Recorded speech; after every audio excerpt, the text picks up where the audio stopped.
को डसने के लिए चला और गुरु धनवंतर 1400 चेला लेकर के परीक्षित को जिंदा करने के लिए चले। रास्ते में तक्षकनाग, आवाज बढ़ा उसकी, और गुरु धनवंतर की भेंट हो जाती है। गुरु धनवंतर से तक्षकनाग बोला तुम कहां जा रहे हो? तो तक्षकनाग बोला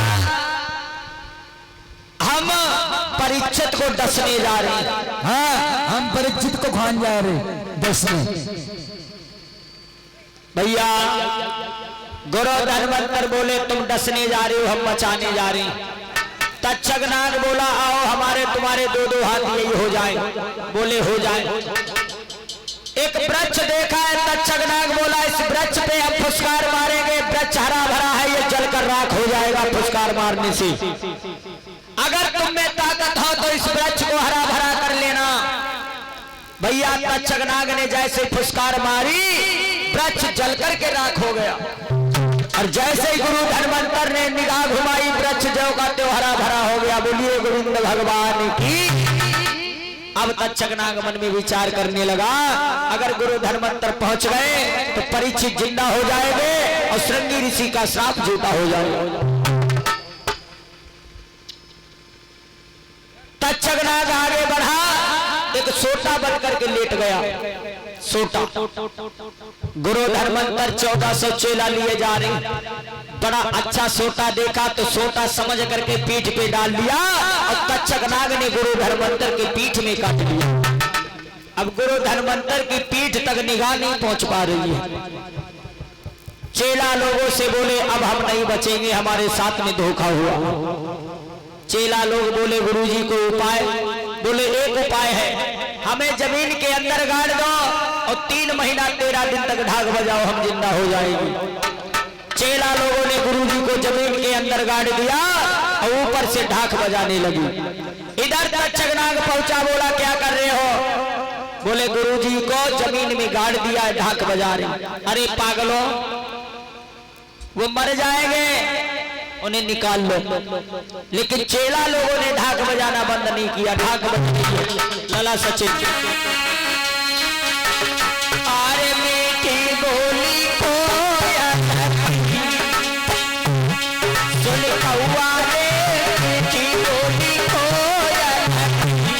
सुन कौआ रे, जगह पनो हरी हो।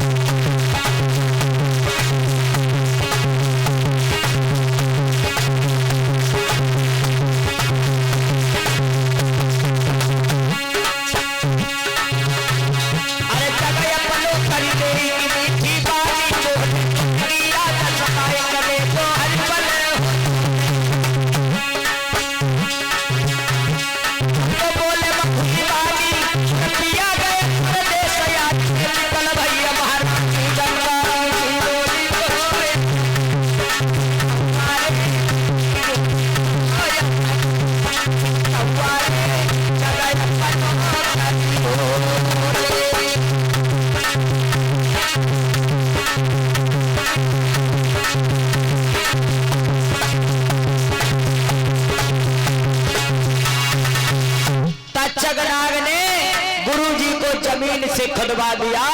गुरुजी घुटनों के बल खड़े हो पाए थे। चेला लोगों से बोले अब हम नहीं बचेंगे। चेला लोग बोले गुरुजी कोई दूसरा उपाय? बोले हाँ, हमें काट काट करके हमें काट लो और हंडियों में पका करके हमारा मांस खा जाओ और फिर एक नहीं 1400 धनवंतर बन जाओगे। अरे हुई 1400 धनवंतर।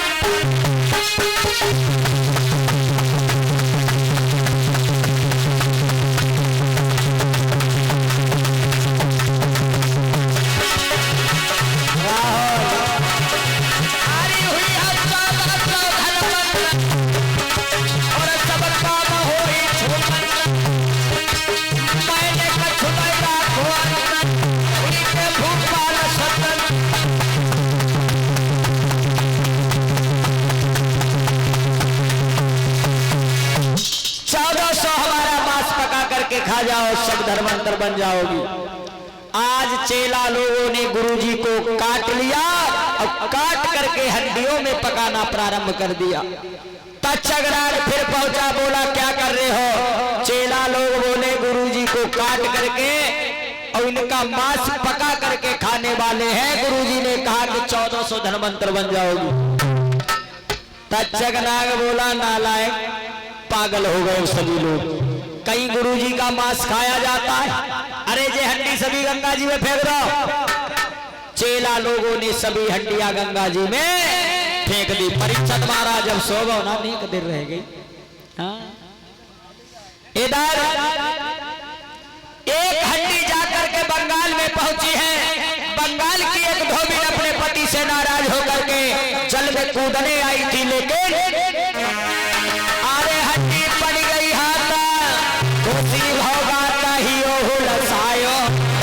अरे आप सब लोग पहचान रे धोबी के थोड़ो।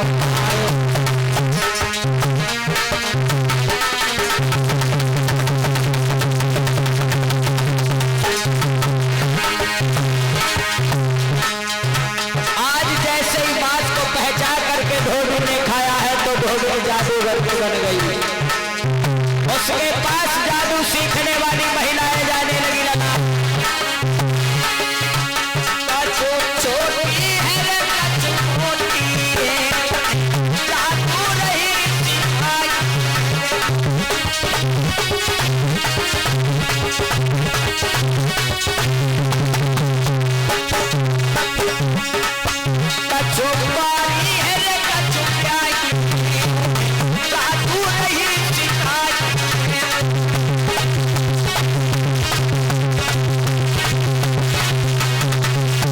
इस प्रकार से हमारे देश का जादू बंगाल में चला गया।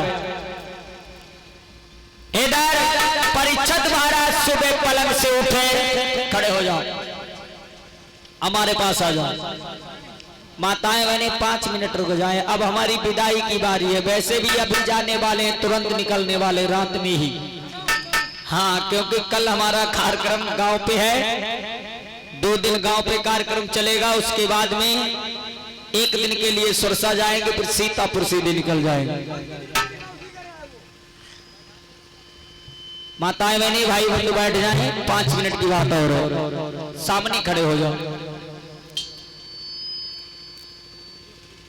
अब फिर देखो कब मौका मिलता है आने का। वैसे जा बताओ, सबे कथा अच्छी लगी? काव काव को अच्छी लगी, काव काव को ना अच्छी लगी।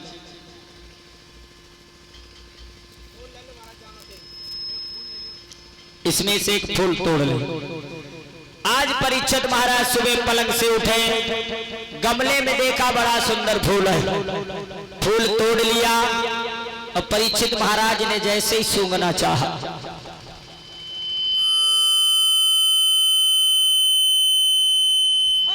और जब हम इशारा करें नाक से लगाना, पीछे छोड़ देना, ठीक?